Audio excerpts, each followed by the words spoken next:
دنیا میں جو لوگ علماء خطبہ اتنے سارے تبلیغ کرتے ہیں وہ کن چیزوں پر تبلیغ کرتے ہیں؟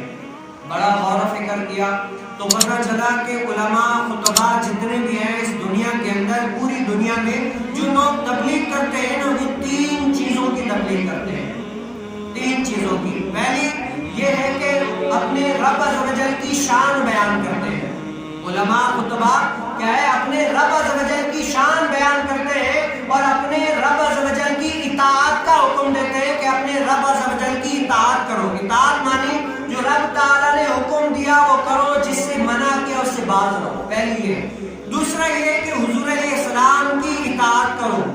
کیا ہے؟ حضور علیہ السلام کی شان بیان کرتے ہیں اور حضور علیہ السلام کی اطاعت کرو. حضور علیہ السلام نے جو فرمایا وہ کرو، جس سے منع کیا اس سے باز رہو. اور تیسری چیز وہ ہے جس نے دین کو ان سے سنا، حضور علیہ السلام سے سنا، چاہے وہ صحابی ہو، چاہے وہ تابعی ہو، چاہے وہ تبع تابعی ہو، چاہے وہ اولیاء ہو، چاہے وہ اللہ تعالیٰ کے نیک بندے ہو، سارے شامل ہیں، چاہے جو بھی ہو.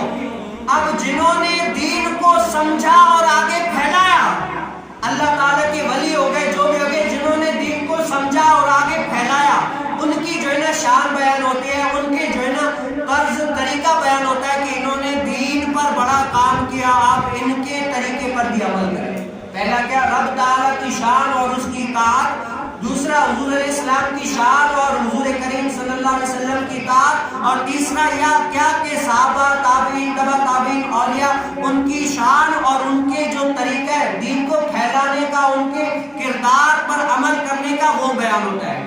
پورے جو علماء ہیں جتنے سارے دنیا کے اندر جو تبلیغ ہو رہی ہے وہ ساری کی ساری تبلیغ ان پر ہو رہی ہے. یہ ساری چیزیں ان تین چیزوں پر کر رہے ہیں.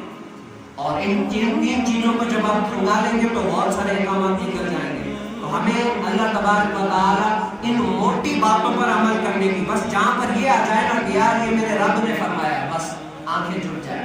جہاں پر یہ آ جائے نا یار میرے رب نے یہ فرمایا، حضور علیہ السلام نے فرمایا، آنکھیں جھک جائے. اور آگے چل کر یہ میرے صحابی نے کیا، تبع تابعین نے کیا، یا اولیاء کرام نے کیا، یا اس کا کرنے کا حکم کیا، بس گردن جھک جائے گی.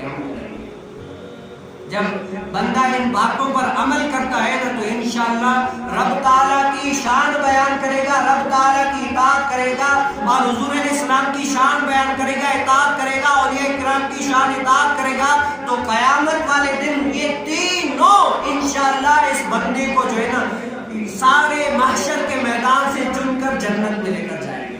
کہیں گے کہ انہوں نے دنیا کے اندر ہماری اطاعت والے کام کیے، میری رضا والے کام کیے، تو اس دنیا کے جب انہوں نے نہیں کیا تو آخرت میں تجھے کیسے چھوڑ سکتے ہیں. ہمیں چاہیے کہ ہم اللہ تعالیٰ کی اطاعت والے